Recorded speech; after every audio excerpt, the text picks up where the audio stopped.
Welcome to No Huntsville Presents 86. I'm Ruth. And I'm Jeremy, and today we will be cooking Spam and kimchi fried rice. Fuck what you heard about Spam, it's delicious, and if you don't already love it, you will by the end of this episode. And today we brought our friend Jordan Murphy from International Wines and Craft Beers. Most important question you've been asked all day, how much do you love Spam? I love Spam a lot. I love putting Spam in my mac and cheese.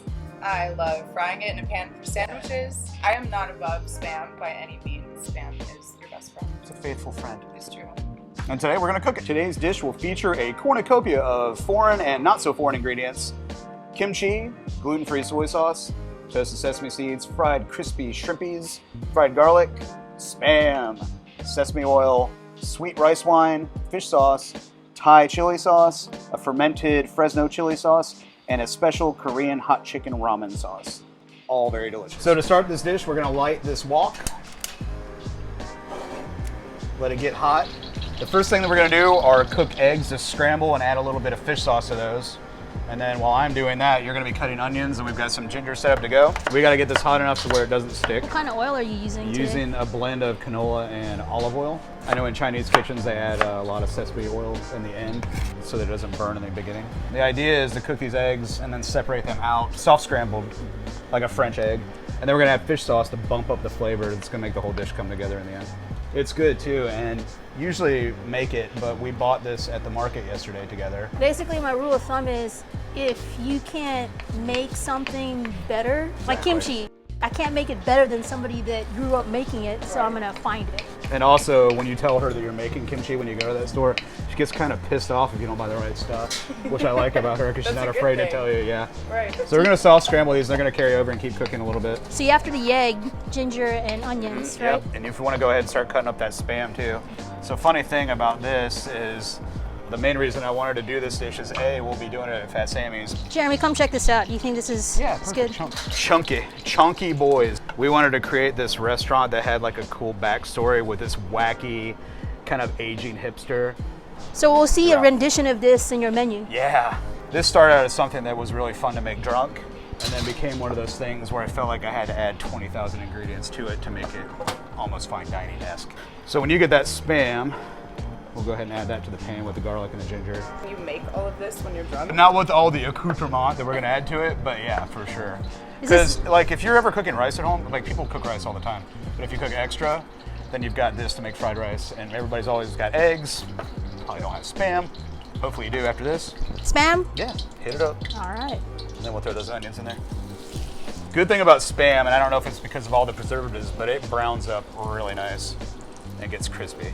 So Spam actually has just very little ingredients. Yeah. It's pork, salt, water, and potato starch to bind it up.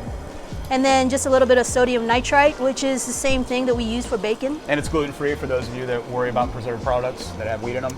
This one does not. Potato starch. It's just pork. Yeah. It's just pork. Cool. Actually, it's Less pork shoulder. ingredients that are in hot dogs. Yeah. So it was introduced in 1937. And So like post-depression. Yep. yes, and actually it was made popular by World War II. Some of the soldiers, that's all they had to eat was Spam. And it became really popular in Korea after the Korean War because food and stuff, not food, but meats in general were kind of scarce.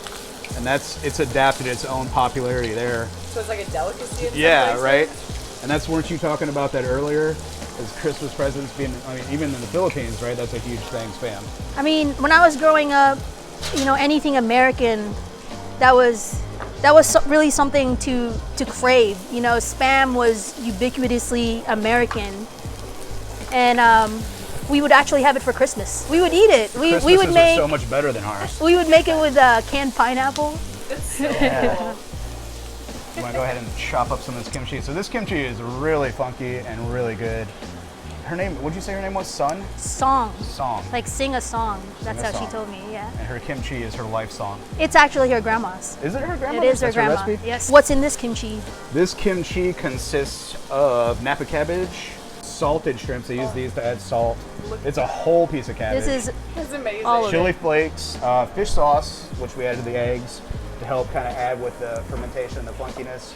Korean pear for sweetness, carrots, and Korean radish and a little bit of salt, and that's usually it. Should I use all of this or just half? I would just use probably less than half. Less than half. Kimchi is so old, we were talking about it, that they wrote about it during the spread of Buddhism. Right. So that makes it older than Jesus. But not Moses. That's right, that's right.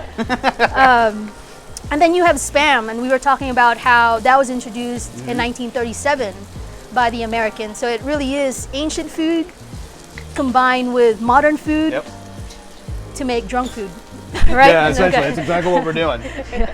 So now we're gonna add the rice and kind of let it sit a little bit after we stir it one time to try to let this rice get crispy, because nothing's worse than really soggy fried rice. I'm excited for us to try the wines with this. Yeah, because you brought 2 today, right?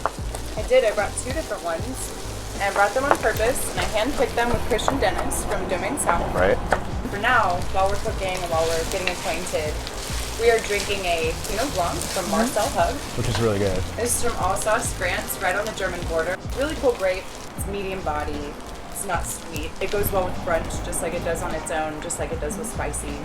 Yeah, it's funny you said it's German, because whenever I think of German wine, I automatically think sweet wine. How's it going over there? Good. We're starting to get a little crisp on the rice. This should be finished in probably like a minute or so. We can go ahead and add that kimchi to it. So we were talking earlier about the history of kimchi. When it was first made, it wasn't this red color that we associate with kimchi. It used to be white. The red color actually comes from chilies, and that wasn't introduced until the 7th centuries from the Americas. Kimchi, salted, fermented, and then modern kimchi, spicy and red and vibrant. It was made with radish, and cabbage was introduced much later after chilies. Yeah. I had no idea. I thought I knew about kimchi. Wow, that looks really good. And now we're going to deglaze with some of this kimchi liquid actually out of that pan that we had.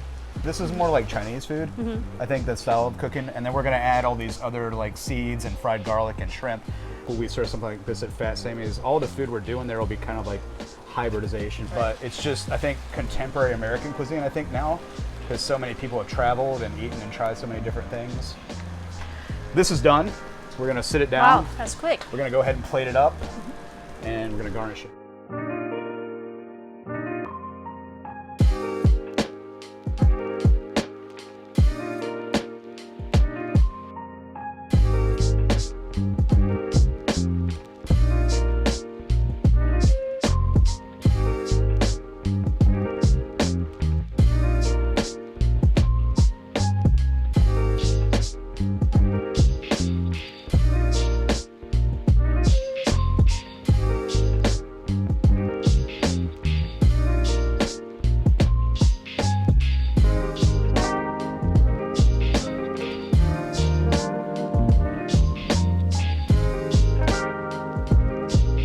We've got here some kimchi fried rice, and you want to tell us some of this wine that we're having? Yes, okay. So me and Christian Dennis intentionally picked these wines specifically for this meal.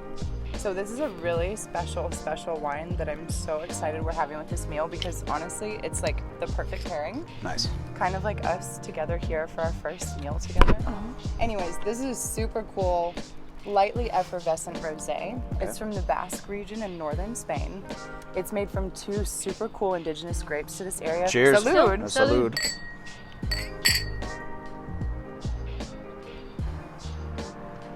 Wow, that is really good. You taste the light bubbles? Really light, really not clean. overly fizzy. And remember too, you know, your favorite wine and food pairing is the one that you come up with and the one that's your favorite. So this second wine that I brought is by Marcel Hug.